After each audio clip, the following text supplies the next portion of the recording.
Welcome to the Folktale Project. This is Dan Scholes. We just finished one of the longest tales that we've told on the Folktale Project. 13 episodes inside the story of our son leaves us with wanting something a little simpler to close out our week in France. And while not simple, certainly shorter, is the stories of Jean de La Fontaine. These stories in particular come from the original fables of La Fontaine. I've read a couple of these tales before, and I really do enjoy them. So let's start with this story. This is The Gardener and His Landlord. A man who had a great fondness for gardening, being half a countryman and half town-bred, possessed in a certain village a fair-sized plot with a field attached, all enclosed by a quickset hedge. Here sorrel and lettuce grew freely, as well as such flowers as Spanish jasmine and wild thyme, and from these his good wife Margot culled many a posy for her high days and holidays. This happy state of things was soon troubled by the visits of a hare, and to such an extent that the man had to go to his landlord and lodge a complaint. "This wretched animal," he said, "comes here and stuffs himself night and morning and simply laughs at traps and snares. As for stones and sticks, they make no difference whatever to him. He must be enchanted." "Enchanted?" cried the landlord. "I defy enchantment. Were he the devil himself, old Towler would soon rout him out in spite of his tricks. I'll rid you of him, my man, never fear." "And when?" asked the man. "Oh, tomorrow, without more delay." The affair being thus arranged, on the morrow came the landlord with all his following. "First of all," he said, "how about breakfast? Your chickens are tender, I'll be bound. Come here, my dear," he added, addressing the man's daughter and then to her father. "When are you going to let her marry?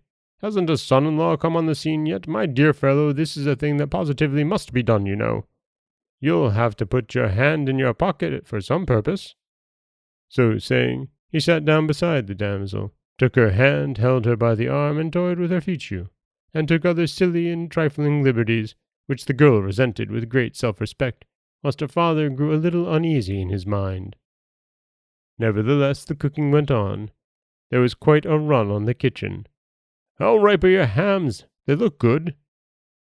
"Sir," replied their flattered host, "they are yours." "Oh, really now? Well, I'll take them, and that right gladly." The landlord and his family, his dogs, his horses, and his manservants, all take breakfast with hearty appetites. He assumes the host's place and privileges, drinks his wine, and caresses his daughter. After this, a crowd of hunters takes seat at the breakfast table. Now everybody is lively and busy with preparations for the hunt. They wind the horns to such purpose that the good man is dumbfounded by the din. Worse than that, they make terrible havoc in the poor garden. Goodbye to all the neat rows and beds. Goodbye to the chicory and leeks.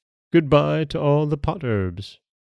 The hare lies hidden under the leaves of a great cabbage, but being discovered is quickly started, whereupon he rushes to a hole, nay, worse than a hole, a great and horrible gap in the poor hedge made by the landlord's order, so that they might all burst out of the garden in fine style, for it would have looked ridiculous for them to ride out at a gate. The poor man objected. "This is fine fun for princes, no doubt." But they let him talk, whilst dogs and men together did more harm in 1 hour than all the hares in the province would have done in a century. "Little princes, settle your own quarrels amongst yourselves. It is madness to have recourse to kings. You should never let them engage in your wars, nor even enter your domains." That is The Gardener and His Landlord, a story of a gardener who has a small problem that he brings to his landlord that we all can can visualize, can't we? And how absolutely terrible and wrong it was to ask for even just a little bit of help. Because in the end, that help is going to make far more problems than it solved. This is Dan Schulz from the Folktale Project. Don't forget that you can subscribe to the podcast on Apple Podcasts, Stitcher, Google Play, Overcast, anywhere you like to get your podcasts. You can follow us on Twitter at Folktale Project. You can find us on Auto Radio, TuneIn Radio, iHeartRadio, Spotify, anywhere you like to listen. And you can always head over to folktaleproject.com, where you'll find a new story waiting for you every Monday, Wednesday, and Friday. As always, thank you so much for listening.